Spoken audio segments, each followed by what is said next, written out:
கிறிஸ்துவுக்குள் அன்பான கர்த்தருடைய பிள்ளைகளே, இன்றைய வேத வசனமும் ஜெபமும் 1 யோவான் 3ஆம் அதிகாரம் 9ஆம் வசனம்.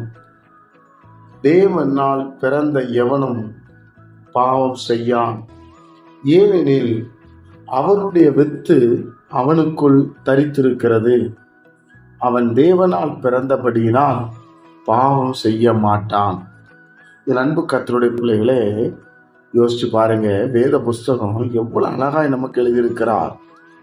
தேவனுடைய பிள்ளைகளே, இதை நினைக்கும் போது நம்ம பாவம் செய்யக்கூடாது என்பதை நாம் உணர்கிறோம் அல்லவா? தேவனால் பிறந்த எவனும் பாவம் செய்யான். தேவனுடைய பிள்ளைகளே, நாம் எல்லாம் தேவனுடைய பிள்ளைகள் என்று அழைக்கப்படுகிறோம்.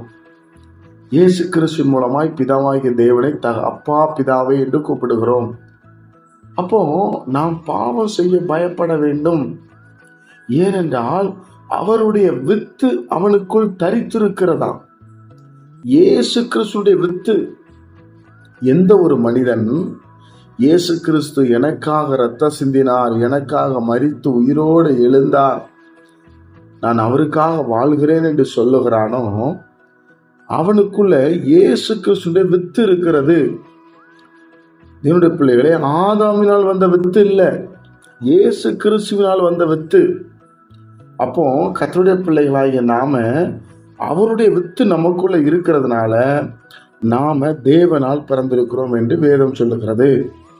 அதனால நம்ம பேசும்போது, நடக்கும்போது, செய்கை செய்யும் போது கவனமா இருக்க வேண்டும். இயேசு கிறிஸ்துடைய வித்து நமக்குள்ள இருக்கிறது. இயேசுவை போல வாழ வேண்டும் என்று ஆண்டவர் விரும்புகிறார். தேவனுடைய பிள்ளைகளே, அதனால தேவனால் பிறந்த எவனும் பாவம் செய்ய மாட்டான். நம்ம ட்ரை பண்ணுவோமா? முயற்சி பண்ணுவோம். கர்த்தர் நமக்கு வாய்க்க பண்ணுவோம். ஜெபிப்போம். பரிசுத்த பிதாவே, உடைய குமாரன் இயேசு கிறிஸ்துவின் நாமத்தில் வருகிறோம். அதனால எங்களுக்கு ஆசீர்வதித்து தார். கேட்கிற ஒவ்வொரு பிள்ளைகளையும் ஆசீர்வதி. உம்மாலே நாங்கள் பிறந்திருக்க இனி உமக்கு பிரியமாய் வாழ கிருபை செய்யும். கர்த்தராகிய இயேசுவின் மூலம் ஜெபிக்கிற நல்ல பிதாவே, ஆமென்.